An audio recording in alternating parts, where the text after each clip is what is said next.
Hay miedos que todos compartimos, ¿verdad? Esos ecos de la infancia que se quedan grabados, las sombras en el pasillo, un ruido en mitad de la noche y, cómo no, la figura de un hombre con un saco. Esa advertencia que pasaba de abuelos a padres y de padres a hijos para que fuéramos buenos, para que no nos alejáramos mucho de casa, parecía un simple cuento para asustar. Pero, ¿y si ese cuento tuviera sus raíces en una historia real? Una historia terriblemente real. Pues agarraos, porque vamos a desvelar esa verdad. Es que esto va mucho más allá del folclore. Lo que vamos a ver hoy es la crónica de un crimen que ocurrió de verdad, un suceso que le puso nombre, fecha, un lugar en el mapa y, lo que es más trágico, una víctima con nombre y apellidos a uno de los mitos más famosos de España.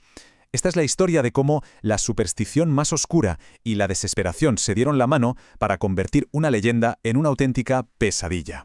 A ver, para entender bien todo esto, lo primero es separar las cosas. La figura del hombre del saco o de otros seres parecidos que se llevan a los niños ya existía en el folclore de toda Europa mucho antes de 1910. Era, por así decirlo, un arquetipo, una forma de meter el miedo en el cuerpo a los más pequeños. Sin embargo, el crimen que vamos a analizar, el famoso crimen de Gádor, en Almería, es el momento clave. Es el suceso histórico que coge ese terror abstracto y lo clava para siempre en la memoria colectiva de la España del siglo XX. Y aquí, justo aquí, está la clave de todo. Lo que pasó en Gádor no inventó el mito, no. Lo que hizo fue capturarlo. Lo transformó por completo. De repente, ese miedo sin forma tenía contornos muy definidos, un nombre, unos apellidos y unos hechos documentados en juicios y periódicos.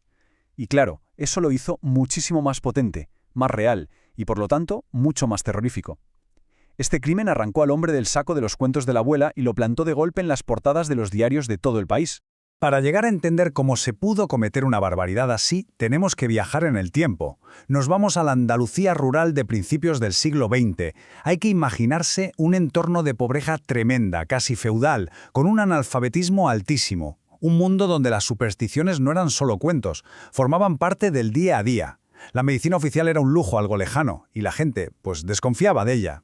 En este ambiente, claro, la figura del curandero o la curandera tenía un poder enorme, a menudo mucho más que el de un médico. Y fue en este caldo de cultivo, donde la ciencia no llegaba y la desesperación lo llenaba todo, donde un hombre rico pero muy enfermo de tuberculosis, una enfermedad mortal por aquel entonces, no fue a buscar un hospital, no. Buscó una solución en ese otro mundo, el del curanderismo y las creencias más primitivas. Y aquí tenemos al reparto completo de esta tragedia. Por un lado, Francisco Ortega, el moruno, un terrateniente con dinero pero desesperado por curarse. Luego, los que le ofrecieron la solución, Agustina Rodríguez, una curandera, y sobre todo Francisco Leona, que era barbero y sanador y que es considerado el cerebro de todo. También tenemos al que ejecutó el plan, Julio Hernández, apodado el Tonto. Y por último, la víctima inocente de toda esta red de codicia y superstición, Bernardo González Parra, un niño de solo 7 años. Y aquí llegamos al corazón oscuro de este plan. La cura que le prometieron a Francisco Ortega era un ritual espantoso, un remedio basado en creencias siniestras sobre las propiedades mágicas de la inocencia. Y ojo, no fue un arrebato de locura, ¿eh? Fue un plan calculado, premeditado, con un objetivo claro y con los papeles muy bien repartidos. La idea era que la vitalidad de un niño sano podía de alguna forma pasar a un cuerpo enfermo. Y por supuesto todo esto tuvo un precio. Nada menos que 3.000 reales de la época. Esa fue la cantidad que Francisco Ortega, el moruno, aceptó pagar por la vida de un niño. Para que nos hagamos una idea, era una auténtica fortuna para la gente de la zona. Una transacción que convierte el crimen en algo todavía más terrible. Si cabe, ya no es un ritual de locura, es un servicio contratado. Una atrocidad convertida en un negocio. Vayamos ahora a la reconstrucción de los hechos, paso a paso. Y es importante saber que el secuestro de Bernardo no fue el primer intento. No. Los periódicos de la época contaron que, días antes, el grupo ya había intentado secuestrar a una niña en un pueblo cercano, en Benadux. Pero la pequeña se puso a gritar, alertó a los vecinos y tuvieron que salir por patas. Lejos de abandonar la idea, esto solo les sirvió para ser más cuidadosos y buscar otra víctima. El secuestro final ocurrió a finales de junio de 1910. Las fuentes no se ponen de acuerdo si fue el día 27 o el 28. Julio Hernández abordó al pequeño Bernardo cuando estaba solo. Lo engañó o lo cogió a la fuerza. Lo metió en un saco de arpillera y se lo llevó a un cortijo aislado. Allí le esperaban Francisco Leona y el propio enfermo, Francisco Ortega. Y fue en ese cortijo donde llevaron a cabo el terrible ritual.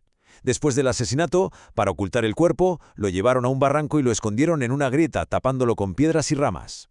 En este punto, por respeto a la víctima y por rigor, hay que ser muy precisos. Todos los documentos del caso, todas las crónicas, coinciden en el propósito extraerle la sangre al niño para que el moruno la bebiera caliente y sacarle la grasa, las mantecas, para ponérselas en el pecho como si fuera una pomada. Ahora bien, los detalles de cómo lo hicieron exactamente, ahí las fuentes varían. Unos sumarios hablan de un corte en la axila, otros de métodos más brutales. Lo importante es que el objetivo está documentado y es claro, aunque los pormenores del horror, pues, presenten algunas diferencias. A pesar de haberlo planeado, el crimen perfecto empezó a hacer aguas muy pronto. Cuando se denunció la desaparición de Bernardo, la Guardia Civil se puso a investigar y la verdad avanzaron muy rápido. En un pueblo pequeño como Gádor, los secretos no duran mucho. Las sospechas de los vecinos no tardaron en apuntar al entorno del curandero, Francisco Leona, y a ese enfermo rico que había venido de fuera. Pero la pieza que lo resolvió todo no fue tanto la astucia de los investigadores como algo mucho más viejo y cutre: la avaricia.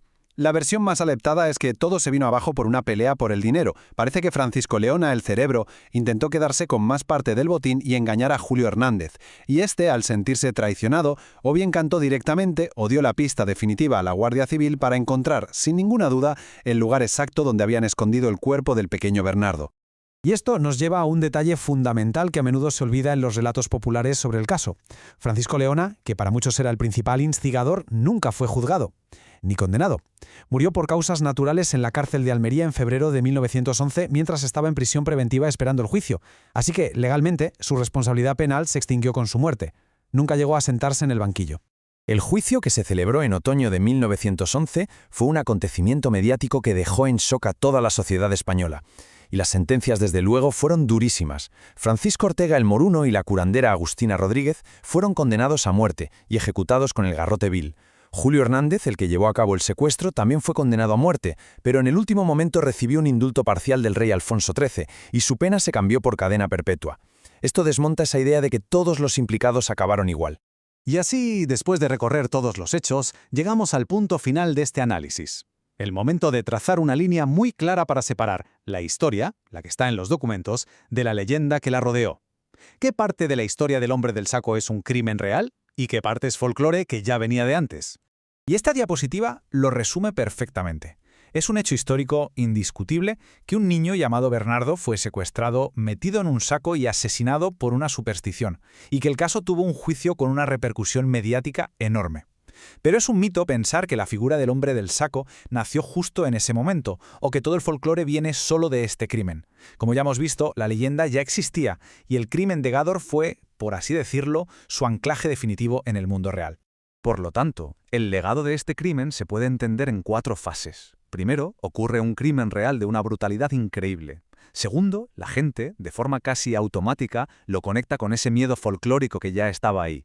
De repente, ese miedo abstracto tiene detalles concretos. Gádor, 1910, la tuberculosis, la víctima, Bernardo. Y finalmente, la historia real y el mito empiezan a alimentarse el uno al otro. El cuento da mucho más miedo porque una vez fue verdad, y el recuerdo del crimen sobrevive al paso del tiempo porque se ha convertido en una leyenda inmortal.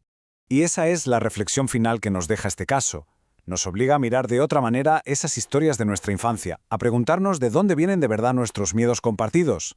Porque a veces, detrás de la figura más simple, de la advertencia más típica para asustar a un niño, se esconde una tragedia humana tan real, tan compleja y tan oscura como la del verdadero hombre del saco de Gádor.